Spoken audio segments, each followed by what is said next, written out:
Friend RD sir classes में आपका बहुत बहुत स्वागत है। दोस्तों आज हम अनुच्छेद से जितने भी क्वेश्चन पूछे जा रहे हैं लेटेस्ट में सारे अनुच्छेद को लेके आए हैं। दोस्तों ये वीडियो देखने के बाद आपसे बहुत से आर्टिकल से क्वेश्चन जो आ रहे हैं उससे कोई क्वेश्चन छूटेगा नहीं। तो टाइम न वेस्ट करते हुए सेशन को शुरू करते हैं। दोस्तों यदि आप चैनल पे न्यू है तो प्लीज़ सब्सक्राइब जरूर कर लीजिएगा। देखिए पहला क्वेश्चन है कि अल्पसंख्यकों का, ठीक है, अल्पसंख्यकों को शैक्षणिक संस्थानों की स्थापना और प्रशासन का अधिकार किस अनुच्छेद में है? तो किस अनुच्छेद में है दोस्तों? 30 में। ये क्वेश्चन कई बार पूछा जा चुका है। और जो हमारा अनुच्छेद 29 है ये भी किससे संबंधित है दोस्तों? अल्पसंख्यकों से ही संबंधित है, ठीक है। उसके बाद क्वेश्चन पूछा है पंचायतों के लिए निर्वाचन क्षेत्र, ठीक है, पंचायतों के लिए निर्वाचन किस अनुच्छेद में है? पंचायतों के लिए जो निर्वाचन है वो दोस्तों किस अनुच्छेद में है? तो ये 243 के में है। हम इसको आपको ट्रिक से बताए थे। के से क्या हो जाएगा? हम लिखेंगे किल, ठीक है। इल से क्या हो जाएगा? इलेक्शन, ठीक है। इससे क्या हो जाएगा? इलेक्शन। क्या हो जाएगा? इलेक्शन। तो इलेक्शन मतलब क्या हो जाएगा? निर्वाचन हो जाएगा, ठीक है। उसके बाद यहाँ पर डी भी ध्यान रखिएगा। ई से, डी से क्या होता है? डिस्काउंट यानी आरक्षण, ठीक है। डिस्काउंट मतलब क्या? डी से डिस्काउंट मतलब आरक्षण यानी छूट। डिस्काउंट मतलब क्या होता है दोस्तों? छूट। छूट मतलब आरक्षण। तो 243 में पंचायतों में, ठीक है, क्या दिया गया? छूट दिया गया। जैसे SC ST के लिए, महिला के लिए इसमें क्या दिया गया? छूट।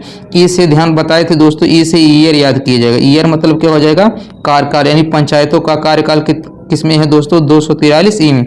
दोस्तों 243 ए से लेके ओ तक हमने एक अलग से वीडियो बना के अपलोड कर दिया है। यदि वीडियो नहीं देखेंगे तो प्लेलिस्ट में वीडियो जरूर देख लीजिएगा।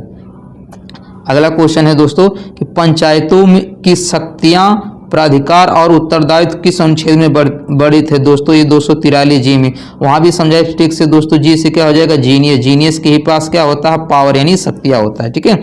अब अध्यादेश जारी करने की राज्यपाल की शक्ति किस अनुच्छेद में है? ठीक है। अध्यादेश जारी करने की राज्यपाल की शक्ति पूछेगा तो दोस्तों हो जाएगा 213 हो जाएगा। कौन सा हो जाएगा? 213 यानी अनुच्छेद 213 में राज्यपाल के पास अध्यादेश जारी करने की शक्ति है। लेकिन अगर राष्ट्रपति पूछ लेगा दोस्तों 130 हो जाएगा। एक दूसरे से मिलता जुलता, इसलिए इसको एक ही साथ लिख दिए है ताकि आप कंफ्यूज ना हो। राज्यपाल कहेगा तो 213 हो जाएगा, राष्ट्रपति कहेगा तो 123 हो जाएगा। अगला क्वेश्चन है दोस्तों कि राज्य की महाधिवक्ता, ठीक है, राज्य की महाधिवक्ता किस अनुच्छेद में है? तो दोस्तों 165 में है, ठीक है। आइए देखते हैं इसका अगला क्वेश्चन। अगला क्वेश्चन है दोस्तों उपाधियों का अनुमूलन किस अनुच्छेद में है दोस्तों? 18 में। उपाधियों का अनुमूलन किस में है? 18 में। 14 से लेकर 18 तक की काफी इंपॉर्टेंट होते हैं, इसको आप याद कर लीजिएगा। 17 में अपसृत यानी छुआछूत का अंत है, ठीक है। उसके बाद एक क्वेश्चन पूछा जाता है धन विधेयक किस अनुच्छेद में है दोस्तों? धन विधेयक दोस्तों अनुच्छेद 110 में है। यहीं पर दोस्तों 112 भी ध्यान में रखिएगा। ये वार्षिक वित्तीय विवरण है, ठीक है। वार्षिक वित्तीय विवरण किस अनुच्छेद में है? 112 में। हमारे संविधान में कहीं पर भी बजट शब्द का उल्लेख नहीं है, उसके जगह पे वार्षिक वित्तीय विवरण लिखा है। और किस अनुच्छेद में लिखा है? 112 में लिखा है। अगला क्वेश्चन है दोस्तों रिट जारी करने की उच्च न्यायालयों की शक्ति किस अनुच्छेद में है? ठीक है। रिट जारी करने की उच्च न्यायालयों की शक्ति जो किस अनुच्छेद में है दोस्तों? 226। यानी हाई कोर्ट के लिए 226 है और सर्वोच्च न्यायालय, ठीक है, यानी सुप्रीम कोर्ट के लिए अनुच्छेद 32 है। ध्यान रखिएगा कि रिट जारी करने की उच्च न्यायालयों की जो शक्ति है किस अनुच्छेद में है? 226 में है। यानी हाई कोर्ट के पास 226 के तहत होता है और सर्वोच्च न्यायालय यानी सुप्रीम कोर्ट में अनुच्छेद 32 के तहत होता है। चलिए देखते हैं इसका अगला क्वेश्चन। अगला क्वेश्चन है कुछ मामलों में गिरफ्तारी और नजरबंदी के खिलाफ संरक्षण किस अनुच्छेद में वर्णित है? तो दोस्तों ये 22 में वर्णित है। किस अनुच्छेद में है दोस्तों? ये 22 में है। यहीं पर 21 भी ध्यान रखिएगा, ये प्राण एवं दहेज से संबंधित है। प्राण एवं दहेज 21 में है और कुछ मामलों में गिरफ्तारी और नजरबंदी के खिलाफ संरक्षण अनुच्छेद ये 22 में दिया गया, ठीक है। उसके बाद अगला क्वेश्चन है नागरिकों के लिए समान नागरिक संहिता, ये किस अनुच्छेद में है दोस्तों? 44 में। किस में है? 44 में है। अगला क्वेश्चन देखते हैं। अगला क्वेश्चन है दोस्तों मौलिक कर्तव्य किस अनुच्छेद में वर्णित है? ध्यान रखिएगा दोस्तों मौलिक कर्तव्य 51 ए में वर्णित है। किस में वर्णित है? 51 ए में। अगर भाग पूछेगा तो क्या हो जाएगा? 4 हो जाएगा। कौन सा हो जाएगा? भाग 4 हो जाएगा। हमारे संविधान में कोई भी मौलिक कर्तव्य नहीं था, ध्यान रखिएगा, हमारे संविधान में कोई भी मौलिक कर्तव्य नहीं था, लेकिन 42वां संविधान संशोधन जब हुआ था इसमें 10 मौलिक कर्तव्य जोड़े गए थे। उसके बाद ध्यान रखिएगा 66वां संविधान संशोधन हुआ था, उसमें 1 मौलिक कर्तव्य जोड़े गए थे। कुल मिला जुला के हमारे पास अब कितने मौलिक कर्तव्य हो गए हैं? ये 11 मौलिक कर्तव्य हो गए हैं। ध्यान रखिएगा कितने मौलिक कर्तव्य हो गए हैं? 11 हो गए हैं। अगर पूछेगा मौलिक कर्तव्य हम लोग किस देश से लिए हैं, तो दोस्तों ये रूस से लिए हैं। किस देश से लिए हैं? रूस से लिए हैं। हमारे संविधान में कोई किसी भी प्रकार का कोई मौलिक कर्तव्य नहीं था। 42वां संविधान संशोधन हुआ था तो उसमें 10 मौलिक कर्तव्य जोड़े गए थे। 66वां संविधान संशोधन जोड़ा गया था, इसके तहत 1 मौलिक कर्तव्य जोड़ा गया था। तो वर्तमान में 11 हमारे क्या हो गए? मौलिक कर्तव्य हो गए हैं। ध्यान रखिएगा 66वां संविधान संशोधन ये शिक्षा से था, ठीक है, 6 से 14 वर्ष तक के लिए, 6 से 14 वर्ष के तक के बच्चों के लिए निःशुल्क शिक्षा था। ध्यान में रखिएगा इसको भी। अगला क्वेश्चन है राजभाषा के रूप में हिंदी, राजभाषा के रूप में हिंदी किस अनुच्छेद में है दोस्तों? 343 अनुच्छेद में है, ठीक है। सदन या सदनों को संबोधित करने और संदेश भेजने का राज्यपाल के अधिकार किस अनुच्छेद में है दोस्तों? 175 अनुच्छेद में है। अगला क्वेश्चन है दोस्तों कि मानव यातायात और जबरन श्रम का निषेध किस अनुच्छेद में वर्णित है दोस्तों? ये 23 में है, ठीक है। मानव यातायात और जबरन श्रम, या आप किसी से जबरदस्ती काम नहीं करा सकते हैं, ये किस अनुच्छेद में है दोस्तों? 23 में है। यहीं ये भी ध्यान रखिएगा 24 अनुच्छेद, ठीक है। अनुच्छेद जो 24 है उसमें कहा गया 14 वर्ष से कम के बच्चों को कारखाने आदि में रखना क्या है? ये निषेध है। 14 वर्ष से कम के बच्चों को आप कारखाने में नहीं रख सकते, ये 24 में कहा गया है, और ये ऊपर वाली चीज 23 में कहा गया। अगला क्वेश्चन है जिला न्यायाधीशों की नियुक्ति, ध्यान रखिएगा जिला न्यायाधीशों की नियुक्ति किस अनुच्छेद में है दोस्तों? ये 233 में है। अंतर्राष्ट्रीय शांति और सुरक्षा को बढ़ावा देना किस अनुच्छेद में है? 51 में है। और 51 ए कह देगा तो वहाँ क्या हो जाएगा? हमारा मौलिक कर्तव्य हो जाएगा। अगला क्वेश्चन है कि भारत में एक उपराष्ट्रपति होना चाहिए, ध्यान रखिएगा भारत में एक उपराष्ट्रपति होना चाहिए, किस अनुच्छेद में कहा गया है दोस्तों? 63 में कहा गया, सॉरी अनुच्छेद 63 में कहा गया है ये उपराष्ट्रपति, ठीक है। अगर राष्ट्रपति किस अनुच्छेद में कहा गया है भारत के लिए राष्ट्रपति होना चाहिए? ये अनुच्छेद 52 में कहा गया, ठीक है। उसके बाद देखिए संपत्ति का अधिकार किस अनुच्छेद में है दोस्तों? 300 ए में है। किस अनुच्छेद में है? 300 ए में। दोस्तों हमारे 44वां संविधान संशोधन हुआ था तो हमारे जो संपत्ति का अधिकार जो था, मौलिक अधिकार था, इसको हटा दिया गया, ठीक है। संपत्ति के अधिकार को पहले मौलिक अधिकार का दर्जा दिया गया, अब इसको हटा दिया गया है 44वां संविधान संशोधन के तहत। अब इसको अनुच्छेद 300 ए में रखा गया है। अब इसको एक विधिक यानी कानूनी अधिकार के रूप में बताया गया, ठीक है।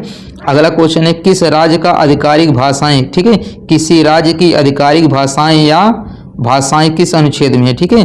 जो हमारा कहा गया दोस्तों, जो हमारा किसी राज्य की आधिकारिक भाषाएं या भाषाएं किस अनुच्छेद में है दोस्तों? 345 में। हिंदी को भारत का, ठीक है, राजभाषा कहा गया है, वो किस अनुच्छेद में? 343 में। लेकिन यहाँ कहा गया है किसी राज्य का आधिकारिक भाषा क्या होगा? वो 345 में कहा गया है, कंफ्यूज मत होइएगा, ठीक है।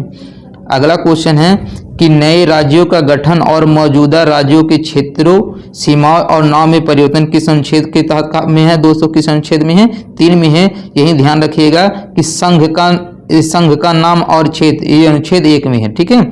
संघ का नाम और क्षेत्र किस अनुच्छेद में है? 1 में है। और 3 में दोस्तों नए राज्यों का गठन और मौजूदा राज्यों के क्षेत्रों की सीमाओं के नाम में परिवर्तन है। अगला क्वेश्चन है सार्वजनिक रोजगार के मामलों में अवसर की समानता, ठीक है, समान अवसर की समानता किस अनुच्छेद में है दोस्तों? ये 16 में है। ध्यान रखिएगा किस में है? 16 में है। और 17 में क्या है?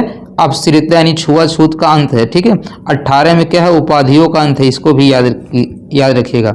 उपराष्ट्रपति राज्यों के परिषद, ठीक है, उपराष्ट्रपति राज्यों की परिषद यानी राज्यसभा का 5 दिन अध्यक्ष होगा, किसमें कहा गया है दोस्तों? अनुच्छेद 64 में कहा गया, ठीक है। भारत के लिए एक उपराष्ट्रपति होगा, ये किसमें कहा गया है? 63 में कहा गया है। और जो 64 में कहा गया है कि ये राज्यसभा का क्या होंगे? 5 दिन अध्यक्ष होंगे। और 66 में इनका निर्वाचन है, ठीक है, ध्यान रखिएगा। अगला क्वेश्चन है दोस्तों कि भारत के नियंत्रक महालेखा परीक्षक, जिसको हम लोग क्या बोलते हैं? सीएजी, किस अनुच्छेद में कहा है दोस्तों? अनुच्छेद 148 में है। सभी नागरिकों को 6 अधिकारों की गारंटी कौन देता है? अनुच्छेद 19 देता है। जैसे बोलने का अधिकार, प्रेस की स्वतंत्रता का अधिकार, ये सब किसमें है दोस्तों? 19 में है। तो इस प्रकार के कितने अधिकार हैं? 6 अधिकार हैं। इसकी कौन गारंटी लेता है? अनुच्छेद 19 लेता है। अगला क्वेश्चन है दोस्तों, ये दोनों क्वेश्चन काफी इंपॉर्टेंट है। इस समेकित निधि और लोक लेखा निधि, ठीक है, समेकित निधि और लोक लेखा निधि एक अनुच्छेद में है दोस्तों 266 में। किस अनुच्छेद में? 266 में। और आकस्मिकता निधि किस में है दोस्तों? अनुच्छेद 267 में है। अगला क्वेश्चन है, पशुपालन का संगठन किस अनुच्छेद में है दोस्तों? अनुच्छेद 48 में है। धार्मिक शिक्षा में भाग लेने से स्वतंत्रता, ये अनुच्छेद 28 में है। किस में है दोस्तों? 28 में। श्रमिकों के लिए जीवित मजदूरी आदि, ठीक है, श्रमिकों के लिए जीवित मजदूरी आदि किस अनुच्छेद में है दोस्तों? अनुच्छेद 43 में है। ध्यान रखिएगा, ये सब क्वेश्चन पूछे जा चुके हैं, ठीक है। इसी तरह का क्वेश्चन लेटेस्ट में पूछे जा रहे हैं। राज्यों के लिए उच्च न्यायालय, ये किस में है दोस्तों? अनुच्छेद 214 में, ठीक है। कि राज्यों के लिए क्या होगा? उच्च न्यायालय होगा। इसमें किस में कहा गया है? अनुच्छेद 214 में। अब भारत के लिए राष्ट्रपति होगा दोस्तों, ये किस अनुच्छेद में कहा गया है? 52 में कहा गया है। और उपराष्ट्रपति के लिए दोस्तों 63 में कहा गया है। राष्ट्रपति का चुनाव 55 में कहा गया है, ठीक है। राष्ट्रपति का चुनाव यानी निर्वाचन 55 में कहा गया, उपराष्ट्रपति का चुनाव 66 में कहा गया। देखिए, राष्ट्रपति वाले में 5-5 2 बार आता है, उपराष्ट्रपति वाले में 6-6 2 बार आता है, ठीक है। इसको इतना ध्यान रखिएगा। अगला क्वेश्चन है, पूछता है कि दोस्तों राज्यसभा किस अनुच्छेद में है? तो राज्यसभा दोस्तों 80 में। इसका एक ट्रिक याद कर लीजिएगा, इसका ट्रिक होता है सरला, ठीक है। स से संसद हो जाएगा, र से राज्यसभा हो जाएगा, ल से लोकसभा। तो ये संसद किस में है? 79 में है। राज्यसभा किस में है? 80 में है। लोकसभा किस में है? 81 में है। अगला क्वेश्चन है दोस्तों कि न्यायाधीशों की वेतन, ध्यान रखिएगा, न्यायाधीशों की वेतन अनुच्छेद 125 में है, ठीक है। न्यायाधीशों की जो वेतन है वो किस अनुच्छेद में है दोस्तों? अनुच्छेद 125 में है। उसके बाद क्वेश्चन ये पूछता है, राष्ट्रपति के महाभियोग, ठीक है, राष्ट्रपति के ऊपर महाभियोग किस अनुच्छेद के तहत लगा सकते हैं? अनुच्छेद 61 के तहत। और अनुच्छेद 72 में कहा गया है कि राष्ट्रपति के पास क्षमादान की शक्ति होगा। किस अनुच्छेद में? 72 में क्षमादान की शक्ति है और 61 में राष्ट्रपति के ऊपर महाभियोग लगा सकते हैं। उसके बाद कार्यवाहक मुख्य न्यायाधीश, ठीक है, कार्यवाहक मुख्य न्यायाधीश की नियुक्ति अनुच्छेद 126 में। किस में है? अनुच्छेद 126 में। इसी तरह जैसे राष्ट्रपति के पास क्षमादान की शक्ति होता है, उसी प्रकार राज्यपाल की क्षमादान शक्ति किस में है दोस्तों? 161 में है। भारत के लिए महान्यायाधीश होंगे, ये दोस्तों 48 में कहा गया है। किस में कहा गया है? भारत के लिए महान्यायाधीश होंगे।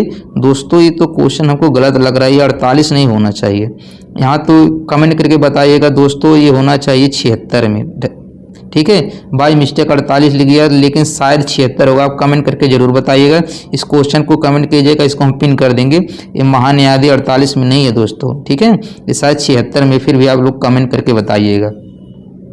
तो उम्मीद कर रहे हैं दोस्तों सारे क्वेश्चन आपको समझ में आ गए होंगे। दोस्तों यदि आप चैनल पे न्यू हैं तो प्लीज़ इसको सब्सक्राइब जरूर कर लीजिएगा। अच्छा लगा होगा तो लाइक कमेंट करके जरूर बताइएगा। तब तक के लिए धन्यवाद।